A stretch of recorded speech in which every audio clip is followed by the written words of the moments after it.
नमस्कार साथियों, मन की शांति के कारवां को एक कदम और आगे बढ़ाते हुए चलिए आज सुनते हैं ये बहुत ही सुंदर और प्रेरक कहानी, शहद का रहस्य। बहुत समय पहले की बात है। किसी गांव में शंकर नाम का एक वृद्ध व्यक्ति रहता था। उसकी उम्र 80 साल से भी ऊपर थी, पर वो 40 साल के व्यक्ति से भी ज्यादा स्वस्थ लगता था। लोग बार बार उससे उसकी सेहत का रहस्य जानना चाहते थे, पर वो कभी कुछ नहीं बोलता था। एक दिन राजा को भी उसके बारे में पता चला।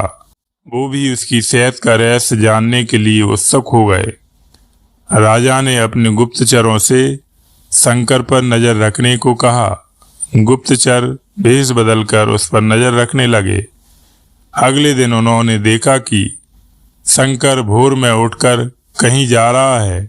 वे भी उसके पीछे लग गए। शंकर तेजी से चलता चला जा रहा था। मीलों चलने के बाद वो एक पहाड़ी पर चढ़ने लगा और अचानक ही गुप्तचरों की नजरों से गायब हो गया। गुप्तचर वहीं रुककर उसका इंतजार करने लगे।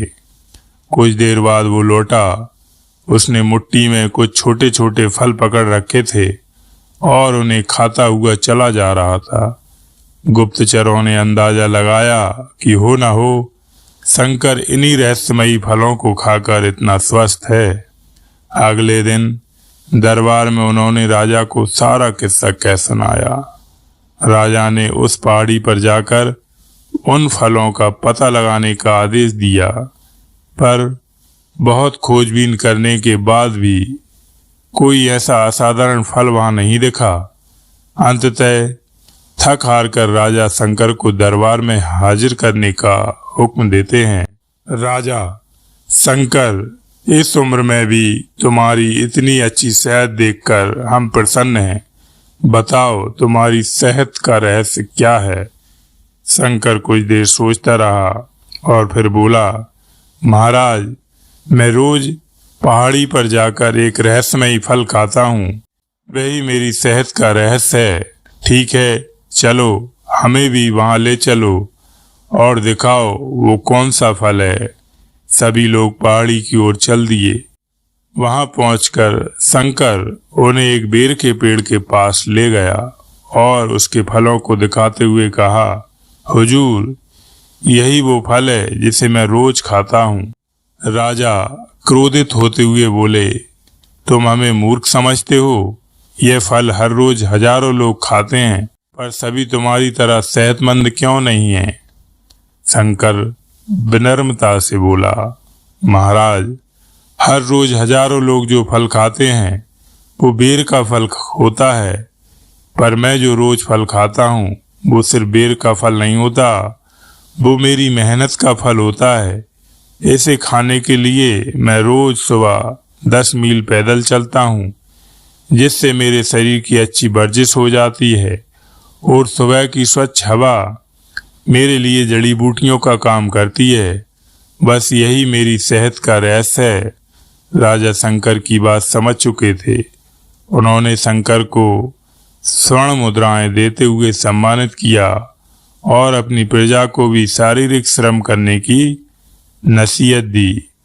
तो साथियों, मित्रों, आज टेक्नोलॉजी ने हमारी जिंदगी बिल्कुल आसान बना दी है। पहले हमें छोटे बड़े सभी कामों के लिए घर से निकलना ही पड़ता था, पर आज हम इंटरनेट के माध्यम से घर बैठे बैठे ही सारे काम कर लेते हैं।